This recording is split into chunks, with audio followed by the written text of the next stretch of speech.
Back in the Anglers Extra pregame show, and well, if it ain't broke, don't fix it. It worked yesterday, we'll do it again today. I am hosting Manager Show. Jake is hosting Catch of the Day. Schiff, good to see you again. Thank you. It's good to be here, and appropriate song to be on behind us right there. Little John Fogerty, center field. I love it. We going to get some karaoke again? No. That's disappointing. A number of my friends. Wait, who told you not to sing? There's too many. There's too many. What'd they say? Hey, who does that song? I said Creedence Clearwater. They said let them. So, Classic comeback. It's been said by many. let them. So let's go back to the game last night. 4-3 victory, comeback victory, walk-off victory in the ninth inning. Could that victory be a turning point for your team? I certainly hope it will be. It was great. We got two of our spark plugs back with Reed and Hunter Lee back, so I think that certainly helped. The dugout was amazing in that last inning. The bullpen came down. They cared, and I hope they care, and let's see if that does carry us. I think it will. But again, this is it's a funny game, and these are young athletes. It's you hope they can draw from that. You hope that will motivate them to continue on, because I've been saying all along we're not as bad as we showed during that stretch.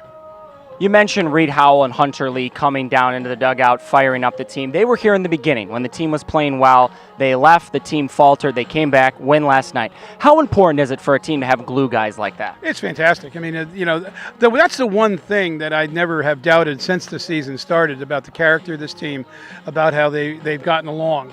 And I was not worried then. I'm not worried now. It's great to see those two guys back, because they're kind of emotional spark plugs for us because of the energy they brought.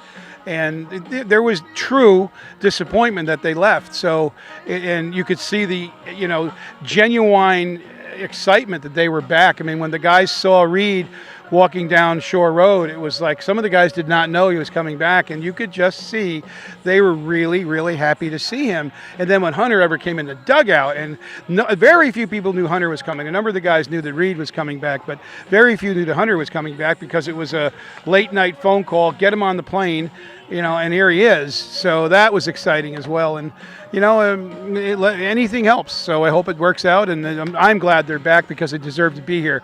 It's important that they're here, because they were our teammates, and because of numbers, they had to be released. But now they earned their way back, and I'm pleased as hell they're back. As for the man who won the ball game last night, Orlando Garcia, 0 for 4, 4 strikeouts, but in a big spot, he wins the ball game. What did that at-bat say about Orlando Garcia? Amazing. Absolutely amazing. Some guys, and I don't mean on this team, but just in general, would have quit after 2 strikeouts. They would have been pouting and taking themselves out of their next 3 at-bats, and he didn't. He battled in those 4 strikeouts. I mean, they were tough at-bats. He saw some pretty good pitches. He saw some pretty good pitchers. And yet to come back, and then I don't know the number, but it was a 6, 8, 9 pitch at bat. And then to do what he did. And then, of course, I like to tell the Cape Cod Times or whoever called the game in, that was not a bloop hit by any stretch of the imagination. It one-hopped the fence. Come on, gang. He absolutely drilled that ball. And, that game was over the minute he left his bat. Whether that guy caught the ball or not, they were not going to throw out Simon at the plate. And it just worked out really well. Just a tremendous at-bat. And it shows the character that, he could have gone up there and just gone, I'm going to strike out again. Oh, my God, this is the biggest situation in the game. Oh, my God, I've struck out 4 times. Instead, he battles it to a multiple pitch at-bat and then drills the ball over the right fielder's head. Phenomenal at-bat. You mentioned Simon Matthews pinch running. That's the second time we've seen the starting pitcher pinch running this year. Yep. The first time Jake and I gave each other a little quizzical look, but you do it again last night, and it paid off. He went first to third. Right. When did you figure out that Simon Matthews could run like that? Could run. That's one of the things you do in summer ball is you try to find out some of your pitchers, can they run? And, okay, first, can they run? Second, do they know how to run the bases? So you need a guy that's played a little bit of baseball besides pitching. And last year we did it with Parker Dunshee. This year we've done it with Simon. And we did it with Tony DeBrill when he was here. They're athletes. They played baseball. They hit, they ran the bases, and they're pretty fast. So they knew what they were doing. And you saw what Simon did. Simon read the ball. He read the fact that the outfielder wasn't coming really hard. He read the grass was long. He says, I'm going. And that's a great athletic read right there. And that's why he's doing that. And it's a valuable asset, because now you haven't wasted possibly 2 people for a switch.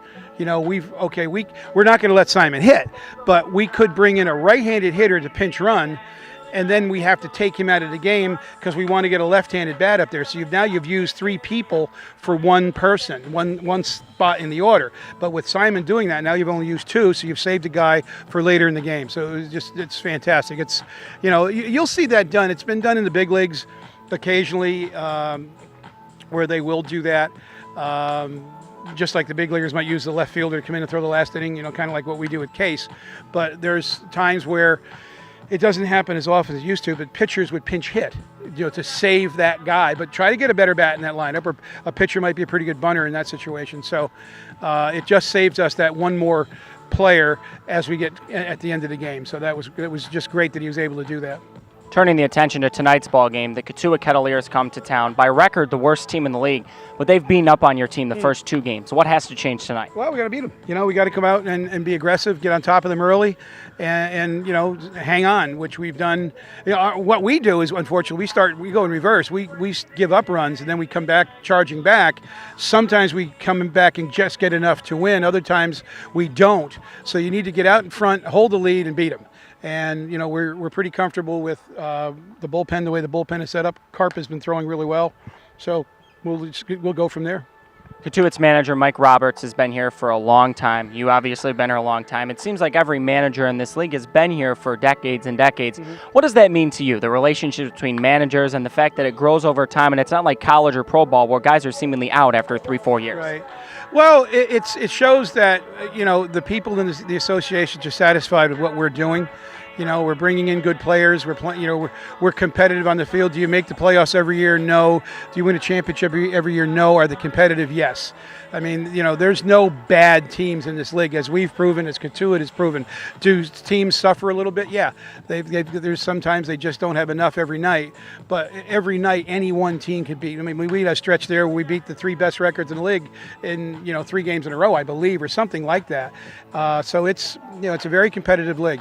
As for the managers, great guys. We are like family. Let's see. And I've been here obviously the longest total.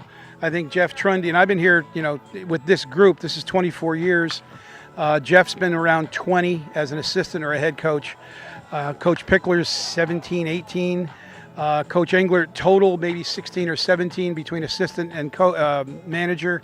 Harvey's been around many years, and he was managed both Bourne and Falmouth. Chad's the puppy. Well, Chad not anymore. Chad is actually now a veteran with like 6 or 7 years under his belt. Jamie and Jerry are the puppies. They've only been around Jamie 2 years and Jerry 1 year. Kelly Nichols has been around good 12, 15 years. So it's familiarity. It's, we know the league. The college coaches out there are comfortable sending all of their players to us. So, and it's family. We've been together so long. It's neat to get a group text around the holidays. Somebody will send along a holiday message, or that something happened, and so like we all gathered around Coach Roberts, emotionally via text and email when his wife passed away this winter.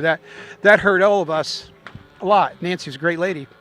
As I'm getting emotional now, my wife and I became very close to her when Brian played for us, and Martha and Nancy, communicated throughout the off seasons and always made sure they got together during the summers, and all the coaches gathered up on that one. That was tough.